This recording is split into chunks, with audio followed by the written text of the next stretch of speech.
Buenos días, bienvenidos a este Facebook Live con Piedad Córdoba desde las oficinas en Bogotá de Semana, y para este Facebook que no solamente podrán ver en Facebook Live, sino también en semana.com a lo largo del día. Doctora Piedad Córdoba, bienvenida. Cuéntenos cómo va su campaña. Bueno, Rodrigo, primero que todo, muchas gracias por invitarme aquí a este espacio y un saludo muy cálido para quienes nos vean y nos escuchen.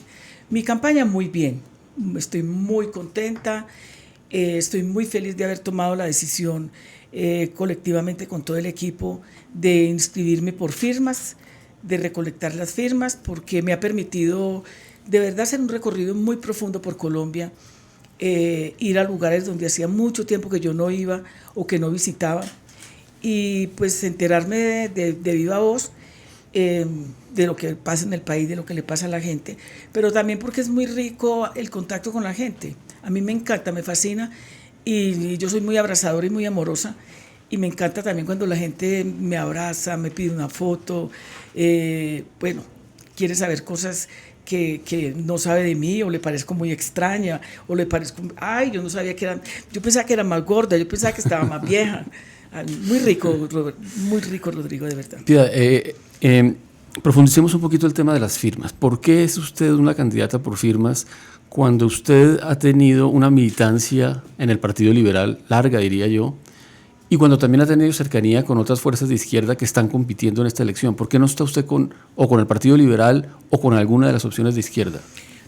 A ver, Rodrigo, esa es una pregunta muy interesante, porque yo desde hace ya mucho rato no volví al partido. Yo creo que llevo llegando como a los 8 años que me marginé completamente, entre otras cosas, porque yo creo que lo que estamos viendo hoy en el país es un absoluto fracaso de la partidocracia. Yo sentí que realmente, frente a las expectativas que tiene el país, que tiene la gente, el mismo partido en el que yo milité con tanto ardor y con tanto ahínco y con tanto compromiso, porque realmente a mí me gustaba mucho el trabajo en el partido, pero finalmente yo me fui apartando mucho como de esas cúpulas que también son muy similares en los otros partidos, donde quieren decidir todo por arriba, donde no les interesan los de abajo, donde realmente los partidos no son un canal de comunicación entre la gente y el Estado, o un dispositivo que le permita superar los problemas de la gente. Y hoy, por ejemplo, viendo uno lo que ha pasado con la Justicia Especial para la Paz en el Congreso, me convenzo cada vez más de que la decisión que tomamos de irme por firmas, de irme directamente con la gente, fue acertada, y porque realmente yo creo que sí puede uno recoger muchísimo de la posibilidad de enriquecerse con lo que la gente quiere. ¿Cómo le pareció la consulta liberal? ¿Cómo ve la candidatura de Humberto de la Calle? Pues hombre, realmente yo estoy muy por fuera de esa dinámica del partido. Yo ya no puedo decir claramente, sino lo que uno ve hacia afuera, es decir, que Vivian dice que la sacaron a gorrazos, que dice Galán que lo traicionaron, que bueno, entonces pues son decisiones que el partido tiene que apreciar si realmente son las que debía tomar. Y pues el doctor de la Calle creo que tendrá que hacer un trabajo muy importante a lo largo y a lo ancho del país para que la gente crea realmente en su candidatura.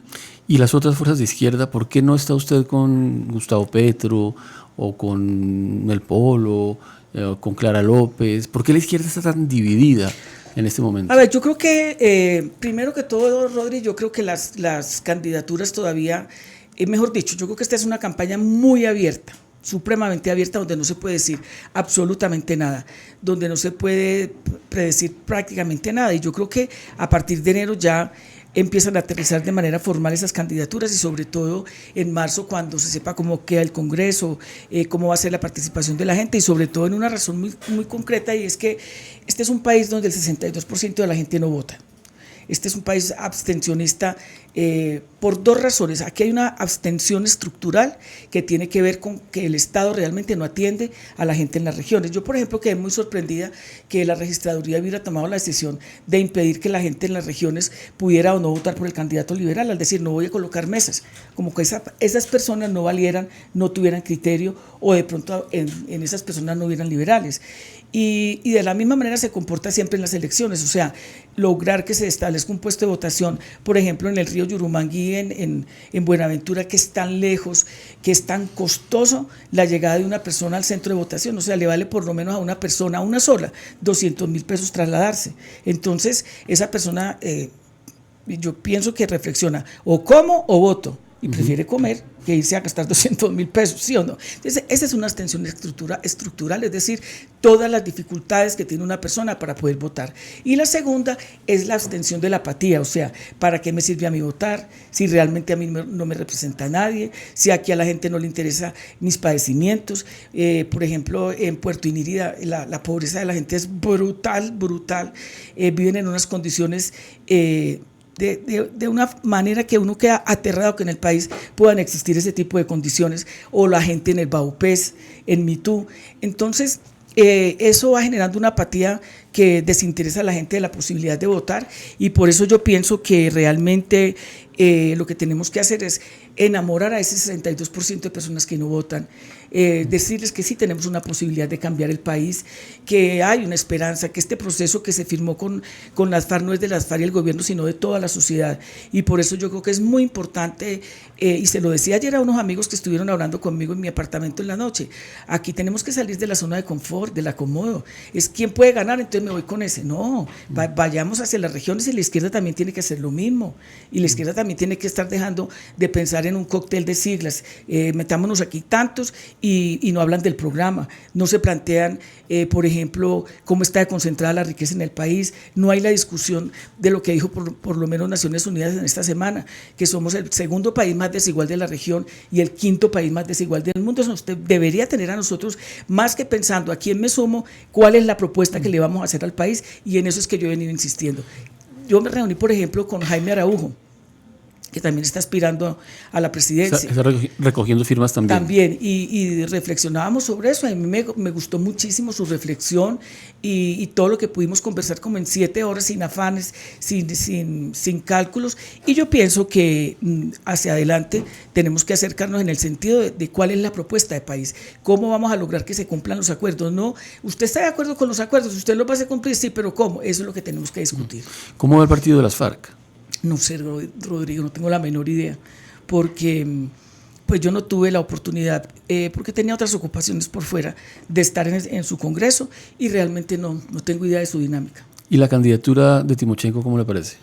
Me parece interesante para ellos. Yo creo que eso les va a dar la oportunidad de plantearle al país qué piensan, cuáles son sus propuestas, que de pronto el país los vea de otra manera, y que el país pueda saber realmente en qué están pensando sobre el país. Y también para ellos va a ser importante darse cuenta que hacer política por los votos no es una tarea nada fácil, ellos que toda la vida renunciaron al tema electoral. Entonces, desde esa perspectiva me parece muy interesante, y ojalá les vaya bien.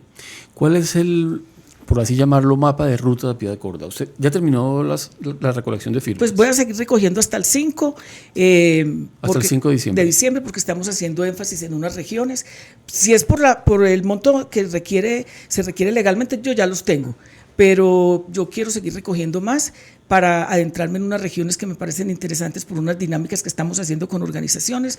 El 9 vamos a hacer un evento aquí en Bogotá, va a venir toda la gente de todo el país, de cada uno de los departamentos. Vamos a hacer un acto muy bonito, un acto muy musical, muy cultural, como nos gusta a nosotros en Poder Ciudadano, y muy esperanzador. Y sobre todo poder agradecerle a la gente que se montó en este bus, que me acompañó por todo el país, que a pesar de que en algunas partes a una niña en Medellín le pegaron, le rompieron las hojas, por allá aquí en Cundinamarca otra, pero bueno, lo cierto fue que la gente siguió, y por eso estoy tan contenta realmente de haberlo logrado, pero además porque hago parte de un equipo humano extraordinario. Piedad, bueno, entonces recoge las firmas, entrega las firmas y la candidatura queda inscrita. ¿Y qué va a hacer en las elecciones de marzo, o sea, en las elecciones de Congreso? En las elecciones de Congreso estamos pensando, primero que todo, en el tema de negritudes, venimos trabajando en ello. Poder Ciudadano es un movimiento que tiene mucho que ver precisamente con esto. Legal y oficialmente nosotros existimos como un movimiento social. Y fuera de eso, pues también estamos pensando en apoyar algunas candidaturas a Cámara. Yo estoy muy metida, pues obviamente por mi trabajo también, con el tema de las circunscripciones especiales, y he estado haciendo con ello, no simplemente alianzas, no, sino apoyando y empujando a mujeres que se metan a las elecciones, y pues es obvio que voy a apoyar a Juan Luis, mi hijo, que va por el Partido Verde al Senado de la República, y alguna gente de ellos. A propósito de alianzas, tengo una pregunta de Julián Álvarez que nos ha enviado. Los invito a quienes están con nosotros en este momento en este Facebook Live a que nos envíen sus preguntas y yo se las iré haciendo a la candidata Piedad Córdoba en la medida en que vamos tratando los temas. Pero esta pregunta de Julián Piedad dice, llegado el caso de hacer alianzas, ¿cuál de los actuales candidatos o precandidatos le parece viable para realizar una? No, yo creo que todavía no estoy como pensando en eso, sino pensando fundamentalmente en la construcción del programa. Yo quiero que a enero del año entrante, yo todo el diciembre me lo voy a dedicar a eso, a profundizar en las propuestas, en las reflexiones que he hecho con la gente, y yo creo que ya una vez yo tenga consolidado todo ese programa muy bien estudiado, porque le he dedicado tiempo a ello, pues entonces ya iré pensando qué aproximaciones hay desde lo programático. Yo no pienso en personas, yo pienso en el programa fundamentalmente. ¿Y cuáles serían los temas a desarrollar en el programa que para usted van a ser indispensables para entrar ya a buscar, digamos, quiénes pueden ser posibles aliados? Bueno, a mí me parece muy importante el tema de la paz territorial. Y fuera de eso, yo agregaría un tema que casi nadie toca, y es el tema de la paz urbana. Lo que se vive en las ciudades, realmente ese es un conflicto supremamente fuerte. Y que va relacionado directamente con lo social. Y ello me lleva a mí a trabajar un tema que para mí ha sido importantísimo durante la campaña, y es la reindustrialización del país. Yo estoy muy preocupada porque nosotros vemos como, por ejemplo, aquí lo que se exportan son materias primas como en la época de la colonia, y se importa manufactura. Camilo, mi hijo, que es un empresario joven y que es economista, me decía, mamá, esto lo volvieron una vitrina. Aquí no se produce absolutamente nada. Aquí montar una empresa es absolutamente difícil. Los impuestos son altísimos. Entonces, todas esas reflexiones me han puesto a pensar que si nosotros queremos generar empleo en un país donde hay un alto nivel de desempleo, y sobre todo desempleo en los jóvenes, que es muy preocupante, un desempleo muy fuerte, sobre todo en las mujeres también, una precarización laboral de las mujeres impresionante, pues a mí me han indicado que realmente nosotros tenemos, por ejemplo, Rodrigo, que dejar de importar comida. Es increíble que nosotros el año pasado, o el gobierno, pues haya autorizado la importación de casi 5 millones de toneladas de maíz, cuando aquí se puede producir, cultivar, o si hubieran permitido 602.000 toneladas de arroz, cuando aquí se puede cultivar, y los arroceros están en crisis porque no pueden competir con unos precios subsidiados que llegan de Estados Unidos o que llegan de Vietnam. La apertura le hizo muchísimo daño al país, una apertura indiscriminada que no protege la producción nacional, que no le permite a la gente, a los agroindustriales, por ejemplo, realmente volver a sembrar. ¿Cómo es posible que aquí estemos importando maíz, arroz, cacao, que se produce de la mejor calidad en los Santanderes, por ejemplo?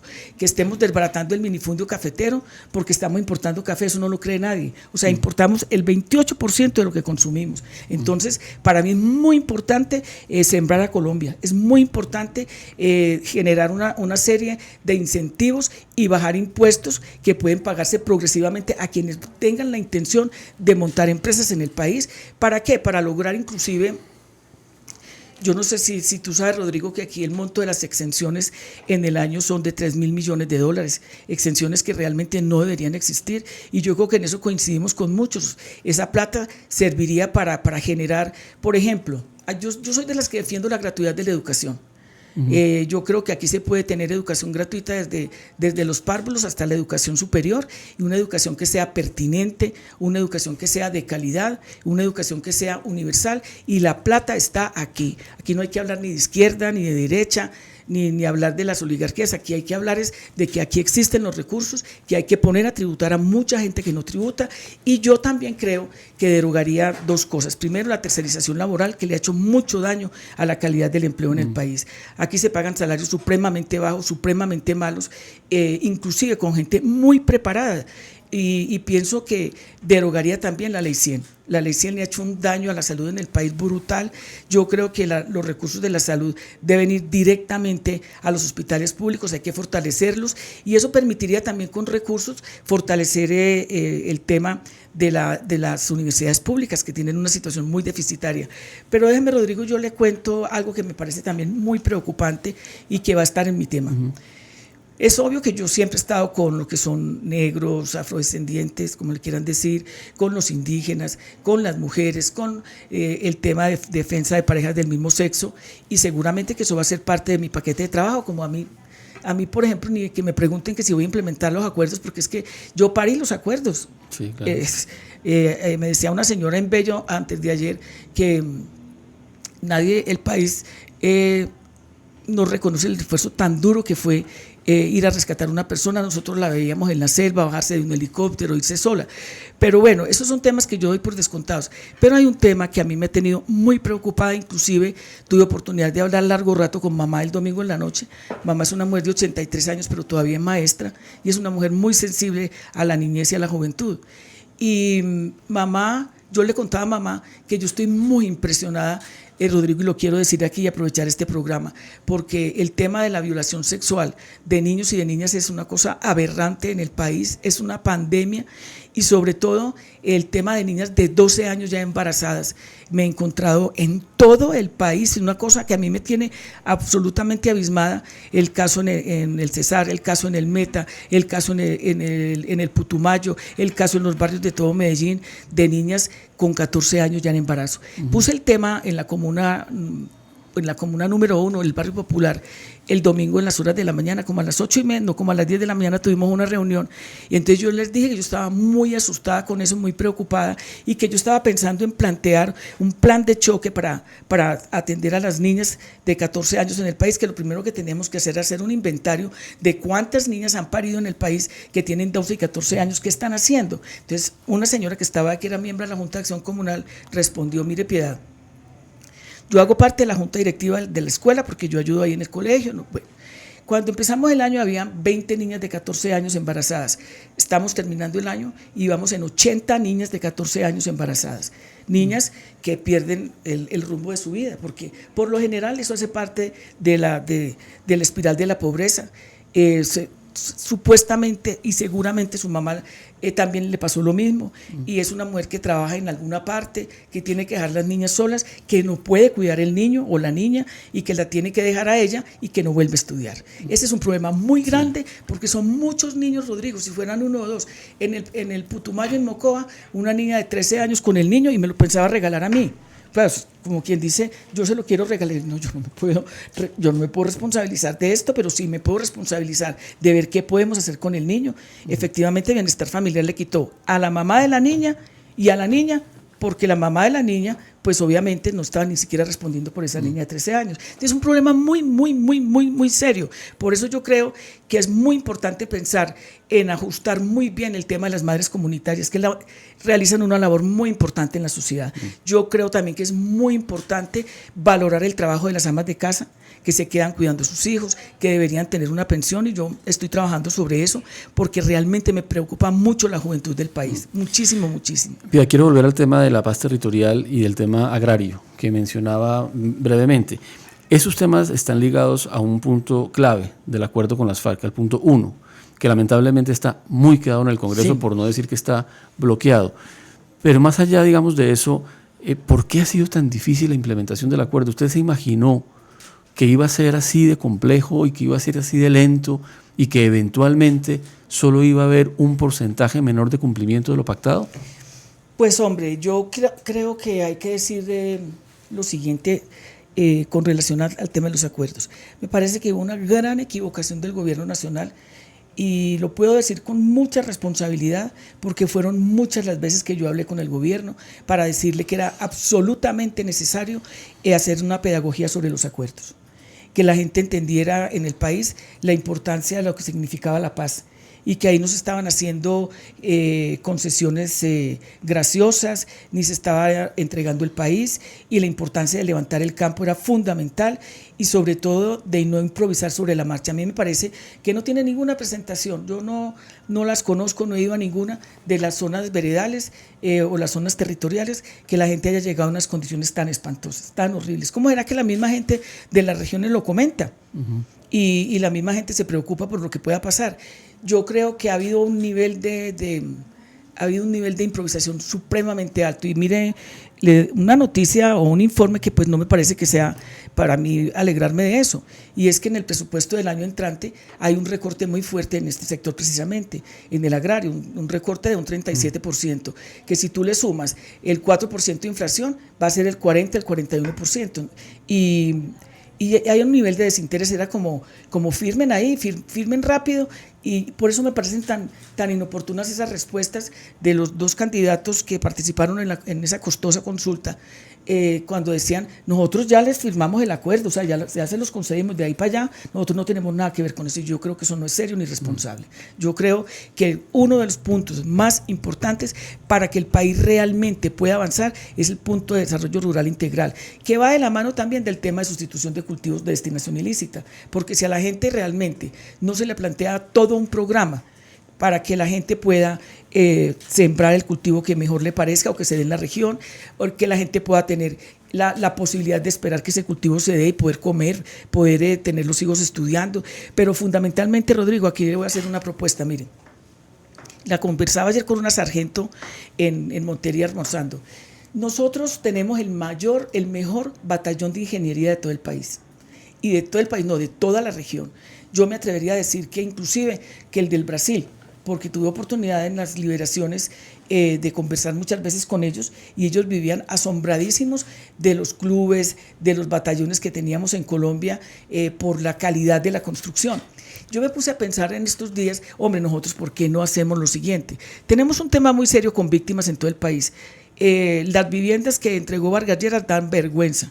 Inclusive le pedí una cita al presidente porque le quiero mostrar las fotos de edificios a punto de caerse, de casas absolutamente inhabitables, donde no se tuvo en cuenta ni siquiera el factor climático, no se tuvo en cuenta el factor cultural, y mucha gente se retira de esas casas porque, por ejemplo, en el Chocó dejaron desocupados sus edificios, porque ellos dicen, nosotros no estamos acostumbrados a vivir en esto. Fuera de eso, eso tiene un costo de administración y la gente no la tiene. Pero bueno, no me quiero ir del tema. Lo que quiero decir es que ¿cómo sería de importante que, por ejemplo, el Mapiripán, en el Meta, donde hubo una conflagración gravísima, pues una masacre, hay tantas víctimas, que la comunidad, el batallón de ingeniería del ejército, las juntas de acción comunal recibieran la plata que le van a dar a esas constructoras privadas y construyeran la vivienda para la gente? Primero que todo, estoy segura que sería de mejor calidad. Segundo, que el costo sería mucho más favorable, permitiría hacer mucha más vivienda, pero además logra una acción cívico-militar, juntas de acción comunal, las víctimas ayudan a construir sus casas además,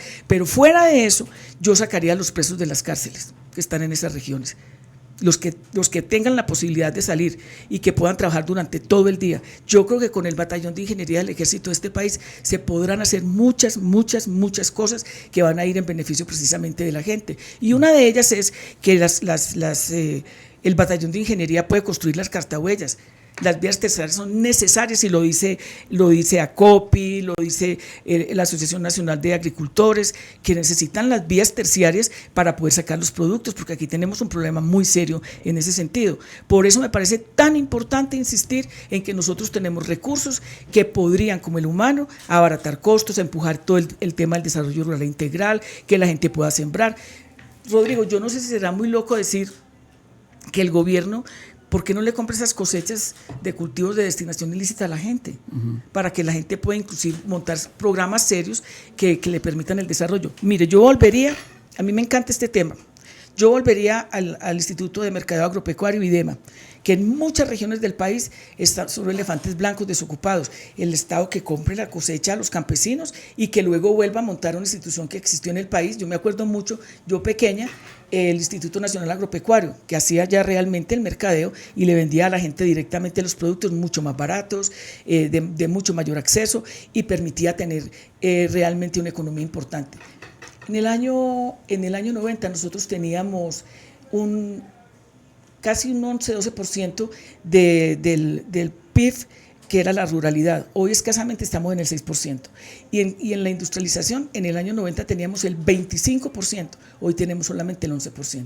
Y estas son políticas cerradas de gobiernos que han preferido, más que todo, volver realmente un negocio, una mercancía, lo que es precisamente lo que debe ser la industrialización y lo que debe ser realmente el derecho a la seguridad alimentaria, la soberanía alimentaria. Y por eso pienso que ese es un tema fundamental de mi campaña. Ahora, creo que de este enorme número de candidatos que hay en este momento, candidatos y precandidatos a la presidencia de la República, usted es la que más se ha empeñado en una cercanía con las regiones. Y uno de los aspectos más importantes del proceso de paz, una de las cosas que esperábamos o que esperamos del proceso de paz, es revisar la relación entre la Colombia rural, la Colombia campesina, que usted conoce muy bien, y la Colombia urbana. ¿Cree usted que todavía el potencial que los acuerdos buscaban en ese sentido se puede salvar? Sí, con voluntad política. Y le voy a decir una cosa, yo quiero expresar mi agradecimiento porque en el tiempo que yo quedé por fuera, que me quedé, que no volví al partido, pues hombre, yo me acerqué mucho y tuve el honor de que me señalaran como vocera de la marcha patriótica. Yo aprendí muchísimo en la marcha, pues hombre, yo ahora por mi dinámica no estoy allá, pero realmente yo conocí la Colombia profunda que pues yo creo que yo escasamente hubiera ido al Catatumbo si no hubiera sido porque ellos empujaron a que yo fuera garante y me permitió comenzar a consolidar un concepto y un criterio que me parece importante, y es que yo soy muy falsbordiana. Yo creo que el país debió haberle hecho caso en la Constitución del 91 a Falsborda con el tema de región. Y yo creo que sí se puede salvar, y se puede salvar, pero desde la perspectiva de que el país empiece a hablar de región, como por ejemplo lo están haciendo en el Caribe, que hace poco lanzaron toda una propuesta que en el fondo lo que significa es, primero que todo, el país debe descentralizar en serio, porque es que el gobierno dice que sí, pero a la hora de la verdad concentra los recursos, y cuando ocurre un hecho de corrupción, entonces bloquea a los departamentos en lugar de que obre la justicia, pero que a su vez la gente pueda realmente llevar a cabo las tareas que tiene que llevar. Yo creo que a Buenaventura y al Chocó no deben tratársele simple y llanamente como el Chocó y Buenaventura, sino que debe tratarse como región, y de esa misma manera articular el desarrollo, porque son Buenaventura, Guapi, Tumaco, Chocó, la misma costa caucana, la misma costa nariñense, el mismo Urabá, son una sola región. Y yo creo que si nosotros logramos imprimirle esa dinámica y sobre todo aprovechar, es que la riqueza que tiene Colombia, ¿sabes cuál es? La inmensa diversidad cultural, la inmensa riqueza de la biodiversidad del país. De las cosas que más me impactaron en el viaje que hice al Guaviare, por ejemplo, al Guainía, esa hermosura, una belleza, esa estrella fluvial, esas pirámides rocosas tan bellas, pues mejor dicho, todo ese bosque, la Amazonía, la Orinoquía, todo eso es una sola región y se debe tratar como una sola región y se debe cuidar porque ahí hay un inmenso tesoro. Es más, el Chocó debería ser un distrito de biodiversidad, porque es que lo que tiene el chocolate difícilmente lo tienen otras regiones del mundo, y todo el Pacífico en general. Yo sí creo que se puede salvar, y yo sí creo que la gente en las regiones es muy sabia en ese sentido, conoce mucho su realidad territorial, y es muy, muy desagradable y es realmente muy irrespetuoso que desde Bogotá pretendan decirle a la gente qué es lo que tiene que hacer cuando la gente sabe qué tiene que hacer. Ahora, usted menciona a Orlando Falsborda, quien fue constituyente, quien presentó algunos de estos temas en la Asamblea Nacional Constituyente, y usted dice, habría que haberle puesto más atención a él. ¿Significa eso que todavía hay temas constitucionales pendientes? ¿Estaría de acuerdo con una constituyente? A ver, yo creo que sí hay temas, pendientes total. El estatuto laboral. Yo lo presenté como 3 veces en el Congreso y todas las veces lo hundieron. El mismo estatuto de ordenamiento territorial, que si hubieran podido evitar muchos problemas si eso se hubiese desarrollado. Ahora, están planteados en la Constitución. Lo fundamental es que realmente quienes lleguemos al poder, a la presidencia, logremos desarrollarlo con un acuerdo de país. Pero yo creo que, a ver, a mí me gusta mucho la constituyente por una razón, porque hay temas que uno nota que no se quieren tocar. Y muchos de esos temas tienen que ver con el tema económico, muchos de esos temas tienen que ver realmente con el desarrollo regional, pero yo creo que la constituyente tiene que ser un ejercicio de abajo hacia arriba, es decir, no vea, estos son los temas, no, es mover al país, es decir, mover ese poder popular, todas esas organizaciones, y ahí voy a hacer una mención también que me parece importantísima, y es el tema de las juntas de acción comunal. Ojalá este país le parara bolas a eso, y de las juntas administradoras locales, ahí hay un inmenso poder, y sobre todo porque a la gente le gusta trabajar en las juntas de acción comunal. Yo le decía al presidente Santos en su momento: presidente, tenemos más de 5 millones de juntas de acción comunal en este país, convóquelas para la pedagogía para la paz, y no tenemos que gastar plata, y simplemente es apoyar a la gente, pero a eso no le prestaron ni 5 de atención. Yo sí le voy a prestar atención en mi gobierno, porque yo sí creo mucho en ese poder, y yo creo que es desde abajo, con el constituyente primario, que uno tiene que decir cuáles son los temas que en este país hacen falta, que son necesarios, para que nos consolidemos, sobre todo en una cosa. Este es un país muy dividido, no solamente por la posverdad, este es un país muy dividido desde el punto de vista de las regiones. La gente en Bogotá no tiene idea qué pasa realmente en el Chocó. Yo me quedé muy sorprendida en unas reuniones aquí en Semana, este año y el año pasado, que hice parte de un grupo muy selecto, entre otras cosas, para recorrer el país y hablar sobre la paz. Y yo me quedé muy aterrada cuando yo vi unos doctores muy importantes, como dicen los campesinos, que no conocían el Chocó, que nunca habían ido al Chocó. Yo no lo podía creer, o sea, yo era abismada, que nunca habían ido al Casanare. Y son personas que uno sabe que son buenas, que son personas que uno sabe que quieren el país, pero que realmente la mayoría de la gente no lo conoce y pontifica. Y yo creo que esa necesidad de integrarnos es prioritaria, no solamente para defender el tema de la paz territorial, sino para levantar la dignidad de los colombianos. Aquí hace mucha falta querernos, aquí hace mucha falta amar al país de verdad.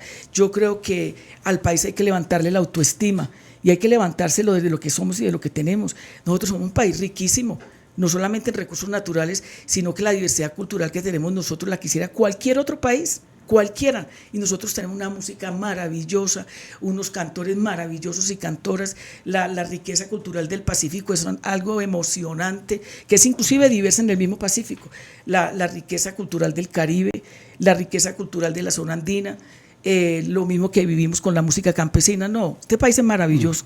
¿Qué tipo de constituyente sería la que se necesita para hacer reformas en esos campos? A mí me parece que, pero reitero el concepto, lo reitero en el sentido en que tiene que ser toda como una especie de andamiaje popular, es decir, de recorrido del país. A mí me parece que hay unas normas que no dejan y no permiten, que están a nivel constitucional, como es el tema económico. Aquí si no se cambia el modelo es imposible. Es imposible, y reitero para que no vayan a decir, es que ya va para el comunismo. No, reitero que dentro de lo que el país tiene se pueden y se requieren hacer reformas, porque vuelvo y digo, si no hay la plata ni siquiera para cumplir los acuerdos, el país no va a caminar realmente por donde debe caminar. Aquí hay que hacer el ordenamiento territorial, hay que hacerlo, hay que tocarlo y elevar a la regla fiscal. Al elevar a Constitución la regla fiscal es ponerle freno de mano a la inversión social, y si eso no se logra hacer, entonces es imposible. Miren, una anécdota: a mí me gustan mucho las tiendas de barrio porque yo crecí con ello, me fascinan, me encantan, y peleo contra todas las almacenes de cadena que las quieren tumbar, porque la tienda de barrio cumple un papel muy importante en los barrios, societalmente. Cuando la señora o el señor no tienen plata para el mercado, lo fían hasta que les paguen. Fuera de eso, ahí se encuentra todo el mundo, se parcha todo el mundo, como decimos en Medellín, y ahí se sabe de todo, ahí se planea todo. Pero además volvió una costumbre que había sido costumbre hace tiempo, y es que a la gente le venden 200 pesos de arroz, a la gente le venden 2 cucharadas de aceite, a la gente le venden un tomate, que eso indica también la pobreza en que está el país, pero también cómo se las ingenia la gente para poder sobrevivir. Y mucho de ello tiene que ver con la incapacidad que tenemos para resolver el tema económico, que para mí está muy amarrado, y ese es un tema que si no se discute, yo no sé, es que yo le he perdido como tanta fe a lo que pasa en el Congreso, porque uno ve que realmente los intereses son intereses de mafias, pues, que representan ahí en el Congreso. Por eso me gusta tanto que esos temas se puedan concitar a nivel de la comunidad. sin hacer populismo, porque la gente tiene que estar informada, tiene que saber y tiene que participar. Y yo creo que sí, la gente con sus criterios, con sus elementos puede participar.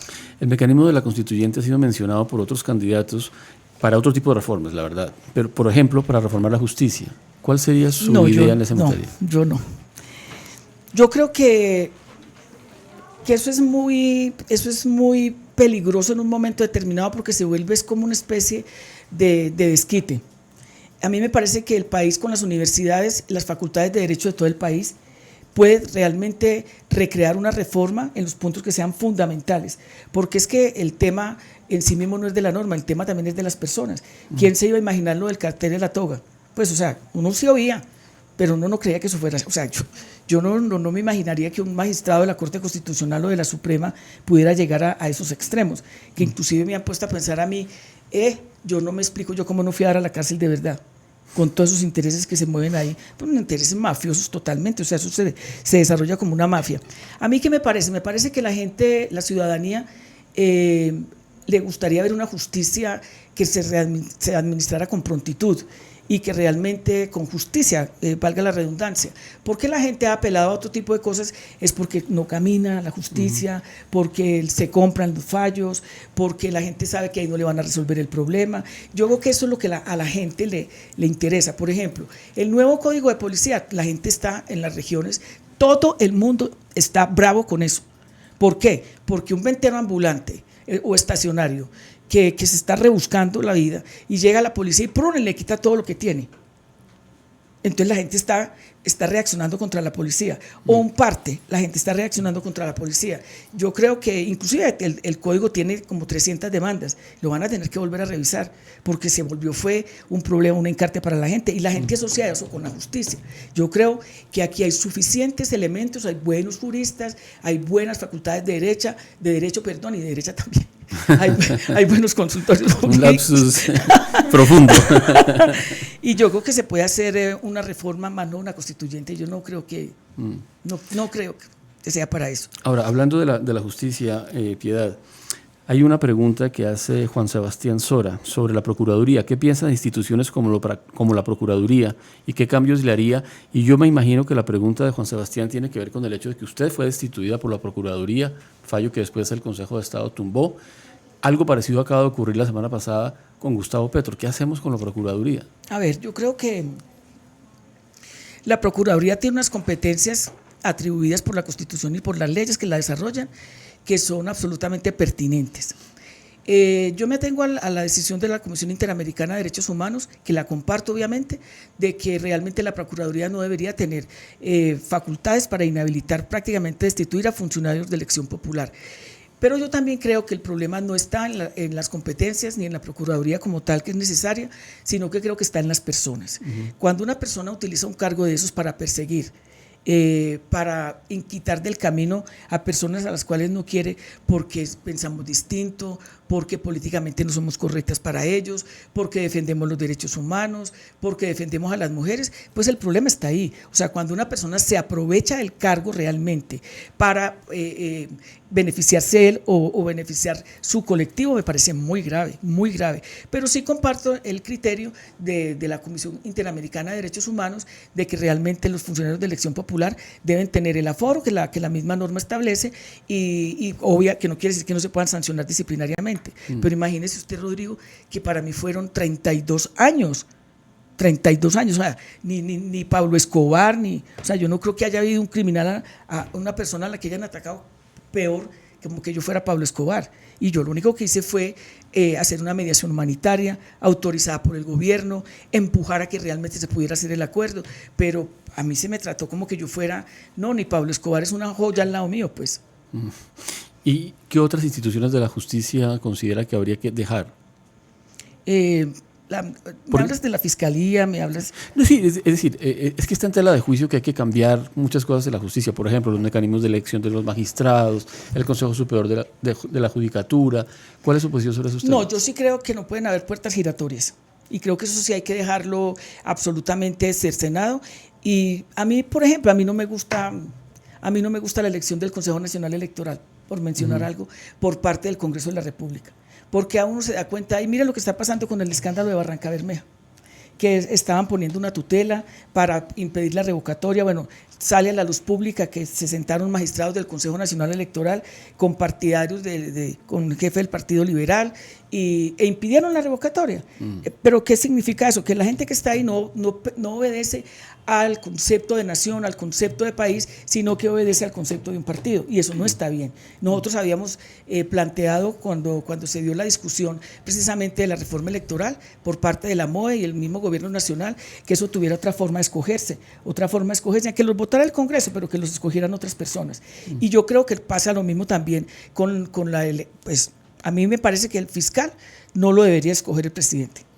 Es el caso del fiscal actual, que era secretario privado o ministro de la presidencia, de la Secretaría de la Presidencia, y luego él pasa como fiscal a investigar lo que supuestamente hizo el presidente o hicieron ellos en la presidencia. O sea, a mí no me parece que eso sea sano, sí. A mí me parece que eso sea bueno.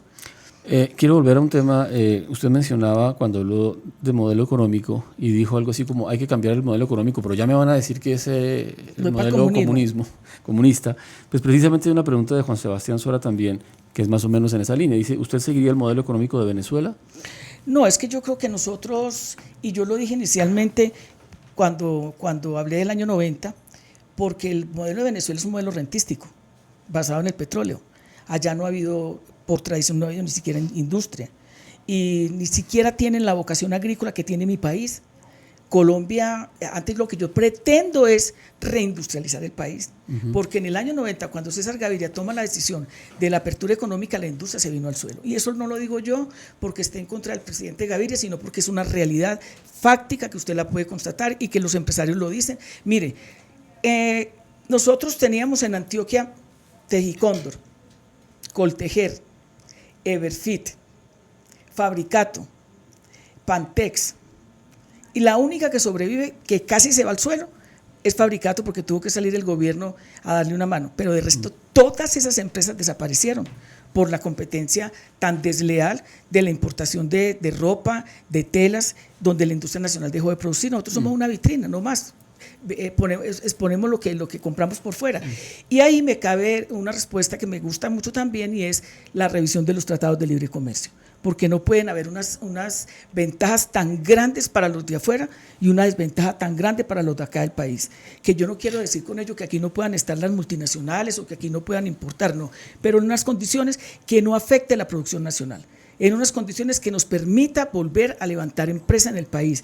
Yo estoy totalmente a favor de que los empresarios puedan tener mecanismos, instrumentos para que realmente ellos puedan generar la riqueza, el desarrollo, porque es de la única manera que vamos a poder mejorar salarios, es de la única manera que vamos a poder tener una salud de calidad y garantizada para todo el mundo, unos buenos empleos. O sea, uno cómo analiza la economía de un país, cuando uno va por las calles y ve esa cantidad de gente vendiendo cualquier cosa, eso habla de la economía del país. O sea, no hay una economía real y fuerte que le garantice a la gente que puede desenvolverse tranquilamente. Mire, Rodrigo, empezando porque aquí tenemos 5 millones de jóvenes, que yo los llamo ninis, 5 millones que ni trabajan, que ni estudian, que no están haciendo absolutamente nada, y que solamente muchos de ellos lo único que pueden hacer es comprarse una pistola en el mercado negro, o comprarse una moto y listo para hacer la vuelta, como se dice. Y tenemos 1 millón de jóvenes bien preparados, entre mujeres y hombres, que han hecho su carrera, que han hecho su maestría, que hablan varios idiomas, que tienen una absoluta conectividad, sin empleo. Eso es una frustración muy grande. Y entonces aquí tenemos que generar la riqueza para que podamos satisfacer esas ansiedades de mucha gente que realmente no puede vivir como una persona digna. Ahora, ¿qué hacemos en materia petrolera? O sea, usted decía muy acertadamente, Venezuela lo que es un modelo extractivo. Colombia lo fue un poco en los últimos años y ese modelo se acabó, se está acabando. ¿Pero qué haría usted en esa materia? Mira, yo creo que nosotros como país debemos ir avanzando hacia lo que son las energías alternativas, energías limpias. A mí me parece una lástima que Ecopetrol haya desperdiciado tanto tiempo y no haya desarrollado realmente toda una estrategia que le permitiera ir renovando en el país. Es que, vuelvo a lo que decía anteriormente, nosotros tenemos una riqueza inusual. Es que nosotros tenemos todo el Caribe, en La Guajira puede haber energía eólica. Y eso lo debió haber hecho Ecopetrol. Al lado no están sacando pues carbón y gas. Eso podrían haberlo hecho. Y yo creo que tenían los recursos necesarios para invertir en ciencia y tecnología, donde el país apenas escasamente tiene el 0.02% del presupuesto nacional para poder investigar y para poder instalar. Por ejemplo, yo por nada del mundo autorizaría el fracking. Yo no. A mí me parece eso horrible para el medio ambiente, horrible para las personas, de un gasto brutal del agua para conseguir un galón de petróleo, mientras que nosotros podríamos hacerlo de otra manera, porque tenemos el Chocó, tenemos el Caribe, o sea, el Chocó, no, el Pacífico, los llanos. Es que nosotros no deberíamos estar hablando de eso. Es una vergüenza que realmente nosotros no tengamos como país un avance y un desarrollo importante en ese sentido, cuando tenemos un país que tiene todo, que tiene absolutamente todo. Por eso para mí es muy importante, yo estoy desarrollando el tema del medio ambiente es supremamente importante, y por eso, mire Rodrigo, en las regiones, en la mayoría de las regiones, no quieren saber nada de pozos petroleros, y pregúnteselo a cualquiera en las regiones. La movilización que hay de la gente alrededor de eso es impresionante. Yo lo puedo decir porque yo acompañé la de Cumaral, la de Guamal, las del Quimbo, bueno, todas las que he podido en el país. Y la gente me impresionaba, me parece que fue en Guamal, que llegamos allá a apoyar a la gente, a acompañar a la gente, y llegó un señor con unos racimos de plátano que yo en mi vida había visto un plátano de ese tamaño. Yo no lo podía creer. Yo inclusive le dije al tipo que me lo regalara o que se lo comprara, porque es que me parecía como de exposición. Era tan supremamente grande que yo pensé que era un injerto. Y me dijo, no, es que esto se da en la vereda de nosotros, en el municipio de Guamal, de Cumaral. Y llegaron allá para mostrarle a la gente que ellos querían seguir produciendo, que ellos no querían por nada del mundo que allá fueran a explotar otro pozo petrolero, porque ellos querían seguir dedicados a la agricultura y que no aceptaban por nada del mundo eso, que eso no traía sino riesgos, que eso lo único que hacía era empobrecer más a la región, llevar la prostitución, llevar bares y cantinas, acabar con el medio ambiente, impedir que los muchachos se dedicaran al estudio. O sea que el tema es mucho más grande de lo que la gente se imagina.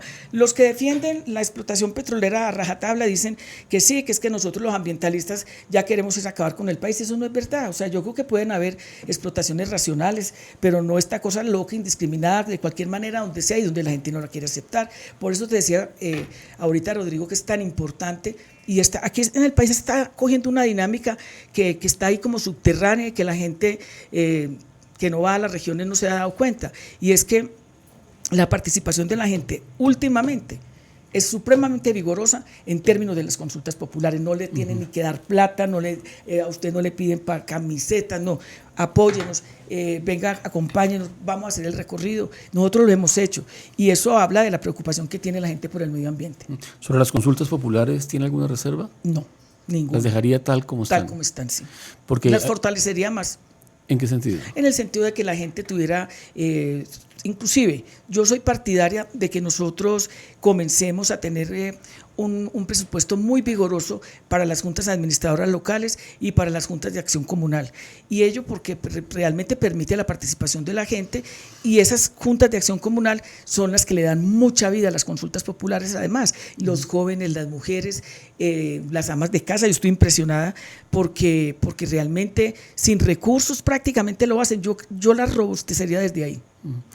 Piedad, hablamos brevemente, tocamos el tema de Venezuela, pero sin duda alguna la situación en ese país es difícil. ¿Cómo manejaría usted las relaciones con esta Venezuela de hoy? Bueno, a ver, yo siempre he dicho, cuando me hacen esa pregunta, que a mí me parece que nosotros tenemos que hacer una diplomacia solidaria, una diplomacia respetuosa, una diplomacia estratégica.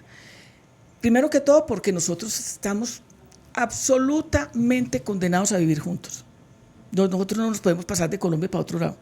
Tenemos que estar ahí. Tenemos una frontera extensísima. Tenemos, mejor dicho, cuando uno está en el Arauca colombiano y pasa al venezolano, es lo mismo. Igual. Es absolutamente igual. Lo mismo que cuando uno está en Táchira y pasa a Cúcuta, es absolutamente igual. Cuando uno va a Maracaibo, los indígenas de La Guajira no reconocen ese límite, ellos pasan común y corriente, para ellos es absolutamente lo mismo. Entonces yo creo que nosotros, primero que todo, lo que tenemos que tratar de hacer es de encontrarnos como países, como región, de ser respetuosos en la solución de los problemas internos de cada país, porque yo me pongo a ver, nosotros en Colombia hemos atravesado circunstancias supremamente difíciles. Por ejemplo, cuando yo dije que Colombia tenía la fosa más grande de América Latina, la fosa común más grande, los 2.000 cadáveres que se encontraron allá, pues a mí casi me matan por eso, pero lo cierto es que la Unión Europea lo acaba de certificar hace 15 días, horrorizados y dándome la razón a mí. Y yo creo que en ese momento nadie dijo que había que acabar con Colombia, que había que acabar con el gobierno, que había que tumbarlo, sino que todo lo que han hecho los países de la región inclusive es ayudar a que cada uno de nosotros pudiera ir superando todos esos problemas tan difíciles. Es más, con el tema de la paz, yo en eso vivo muy agradecida con Brasil, muy agradecida con Ecuador, muy agradecida con Venezuela, con los países de la región que hicieron todo lo posible para que pudiéramos superarlo a través del diálogo. Y yo creo que lo fundamental allá es eso, que se superen los problemas, que logren encontrar la salida, que ese diálogo que se está haciendo en República Dominicana fructifique y no que uno busque la manera de que el país se vaya al abismo. Yo no estaría de acuerdo con eso, como también creo que aquí tenemos nosotros que superar eso, y yo apelaría a las palabras del Papa Francisco, y es que nosotros no nos debemos dejar dominar por ese odio, por esas ambiciones, por creer que quien tenga el arma más poderosa, más fuerte, o grite más o insulte más, es el que tiene la razón. Yo creo que todo lo contrario, yo creo que nos tenemos que ayudar, y la suerte de Venezuela es también la suerte de Colombia, la de Colombia también es la de Venezuela. Yo amo mucho a mi país, amo mucho a Venezuela, y lo que más me interesa realmente es que los problemas se logren superar. ¿Qué hacemos con los venezolanos que están viniendo a Colombia? Ser solidarios con ellos, porque en Venezuela hay 6 millones de colombianos, y yo no me acuerdo nunca que los hubieran devuelto. O sea que en la época crítica del conflicto, donde hay tanta gente, sobre todo de la región Caribe, pues allá los recogieron y los han auxiliado, y tienen casas como las que le dan a los venezolanos. Aquí viene mucha gente y se va mucha gente también. Yo te puedo mostrar ya un chat de unos venezolanos que me los encontré en Pasto, que me llamó mucho la atención, porque no me imaginaba que estuvieran no, mentiras, fue en Popayán, y me están escribiendo que les ayude para devolverse. Entonces, yo creo que mientras mayor posibilidad de solidaridad haya, mucho mejor. Y sobre todo que se resuelvan los problemas, porque nosotros tenemos problemas también muy graves que resolver. ¿Y cómo ve esa situación interna de Venezuela? Pues lo que pasa, Rodríguez, es que yo no he vuelto, entonces no tengo ya como la capacidad de opinar desde afuera. No me parece muy difícil, porque yo me acuerdo el año pasado fui a hacer una gestión que me pidió el presidente Santos, y yo tenía como un miedo de salir a la calle, porque yo decía, cuando me baje del avión, yo me voy a ir como acostada en el carro, porque de pronto me reconocen y hasta me van a matar. Una tranquilidad total, absoluta. O sea, ellos son muy caribes. Pero tiene menos comunicación con el presidente Maduro que Claro, antes. sí, ya menos, totalmente menos, ninguna prácticamente ya. Pero también porque estoy dedicada a mi país, a mi trabajo, a ser presidenta, que es lo que yo quiero en este momento. Se nos acaba el tiempo, Piedad, pero no quería dejar de hacerle esta pregunta que nos envía también Julián Álvarez, pero la quise dejar para el final. ¿Cree que Colombia ha sido injusta con sus pasadas funciones como senadora y promotora de derechos humanos? A ver, a mí me gustaría mucho más que el país. Yo creo que yo he sido en eso más bien como muy torpe, porque a mí cuando me secuestraron, yo me tuve que ir después al exilio, pero me tuve que ir forzada por los acontecimientos, no porque yo razonablemente hubiera pensado, esta fue una situación muy dura, muy difícil, yo necesito un espacio de tiempo, de descanso, para tener salud mental y no seguir como si no hubiera pasado nada. Esto después me trajo sus consecuencias. En el tema de las liberaciones, yo le pinté a la gente la cosa tan fácil que la gente pensó que yo estaba pues prácticamente como de turismo en esas regiones. La gente no sabe que yo tenía que coger un avión y que lo cogía de mi cuenta, además, no de plata ni del gobierno venezolano ni del gobierno colombiano, porque en el gobierno colombiano Naciones Unidas nos fue a apoyar y no dejó. Y luego coger un carro por lo menos 20 horas hasta llegar a un sitio, y luego en ese sitio esperar por lo menos 3, 4 horas que llegara alguien, y esperar que fueran las 2 de la mañana, y a esa hora, sin nada de luz, una chalupa, una lancha para llegar 2 horas después a otro sitio. Y después de eso coger una mula. Yo que en mi vida me había montado en una mula, me parece que me iba a morir del terror. Y todo eso yo lo hice con mucha entrega, con mucha dedicación, la mayoría de las veces sola, con hombres a los que yo ni siquiera conocía, porque yo no conocía la guerrilla de las FARC, eso no es cierto. Yo los vine a conocer durante todo ese recorrido, como también, por ejemplo, cuando la operación Jaque, cuando lo de los computadores, volver a insistir, sigamos, no paremos, hay que entregar a la gente, la gente lo necesita. Bueno, para mí fueron momentos bastante difíciles, duros, lo que siguió, las consecuencias que me trajo, pero también de mucha alegría cuando entregábamos a cualquier persona. Y también me dio a conocer mucho más el conflicto en lo que significaba la insurgencia de las FARC, porque era con ellos que tenía que hacerlo, no lo podía hacer con las hermanitas descalzas, porque ya no lo tenían las FARC. Entonces, pero no me arrepiento, Rodrigo, ¿sabes que no me arrepiento?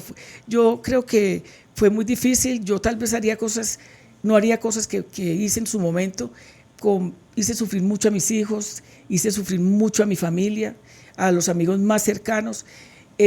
Fue un costo político altísimo, altísimo, altísimo, porque a mí sí me ha tratado como a la peor delincuente del país, pero yo me siento muy satisfecha porque el legado es la paz.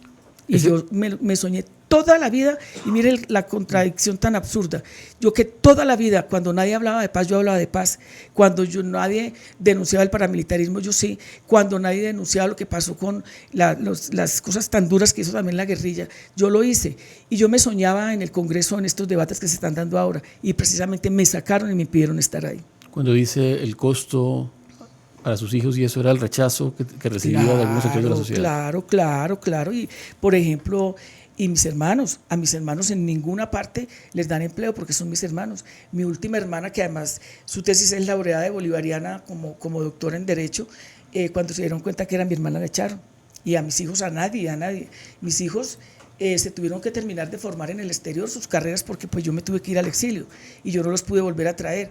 Y mis hijos son muchachos muy bien preparados, pero aquí nada, ninguno. Tienen que resolverse su vida por su cuenta porque supuestamente yo soy terrorista, supuestamente yo soy de las FARC, supuestamente yo fui guerrillera y yo no fui nada de eso. Yo fui una mediadora humanitaria, un ser humano como cualquiera, una mamá, una hermana, una hija, y de verdad que fue muy fuerte. Pero ya hay un acuerdo de paz, Piedad, la guerra con las FARC se acabó. ¿Cree que para ellos va a mejorar la vida en el futuro gracias al acuerdo de paz? Pues tiene que ser, tiene y debe ser así, y todos tenemos que tener un empeño en que sea así. No solamente para ellos, sino para todo el país. Y yo creo que yo terminé mi labor humanitaria, mi mediación, le contribuí mucho al gobierno mientras se firmaba el acuerdo, cuando habían dificultades me llamaban, yo estaba ahí, yo hacía todo lo posible por ayudar, pero pues ya yo tomé distancia de ello porque ya me dediqué a mis cosas. Pero yo sí estoy muy en desacuerdo, Rodrigo, con ese trato tan displicente, porque son seres humanos, se les sigue tratando como unas ratas. Yo no estoy de acuerdo con eso. Yo creo que el país se tiene que reconciliar y la reconciliación comienza por el lenguaje, comienza por la manera de expresarnos, y eso de minorías despreciables, eso de esos piscos, esas cosas de esos señores eso no está bien. Eso no está bien, y yo creo que hay que apelar al concepto de lo humano, al concepto del amor. Vuelvo y te repito lo que te decía al principio, a este país le falta mucho amor, le falta que nos queramos mucho más, y creo que la base de todo lo que tiene que hacerse en el futuro tiene que ser sobre lo que el Papa Francisco ha dicho tantas veces, y que repitió la semana pasada con una belleza inusitada. La política es el arte de servir, no de servirse. La política, nadie dijo que era fácil, y la política es como el desarrollo para mí, el más alto concepto del amor. Pues vamos a ver, Piedad, si eso es posible, ojalá, la reconciliación, sí. Y que esta campaña ayude a la reconciliación y no a lo contrario, que a veces a uno le surge el temor de que la agresividad en la campaña profundice las heridas y profundice la polarización. Déjame decirte una cosita chiquita, mira, yo pienso hacer una campaña, y lo hemos hablado mucho en el equipo de Poder Ciudadano, una campaña, y así lo estoy haciendo. Yo no voy a hacer una campaña ni para atajar a nadie, ni para insultar a nadie, ni para que no llegue nadie. Yo voy a hacer una campaña por el país, y en mis intervenciones se lo puedo garantizar, no va a haber un solo ataque, un solo insulto, ni a ningún candidato o candidata, ni por más daño que esa persona me haya podido hacer en el pasado, todo lo contrario. Y yo insto a los demás candidatos y candidatas para que lo hagamos de la misma manera, porque el odio que hay en este país, si así fuera la riqueza, estaríamos, pero mejor dicho, como una potencia. Pues ojalá la oigan, hay como 50 candidatos y ojalá todos estén dispuestos a lo mismo. Muchas gracias. Gracias Piedad. a ti. Muchas gracias a ustedes por acompañarnos. Nos vemos pronto con otro de los candidatos a la presidencia de la República.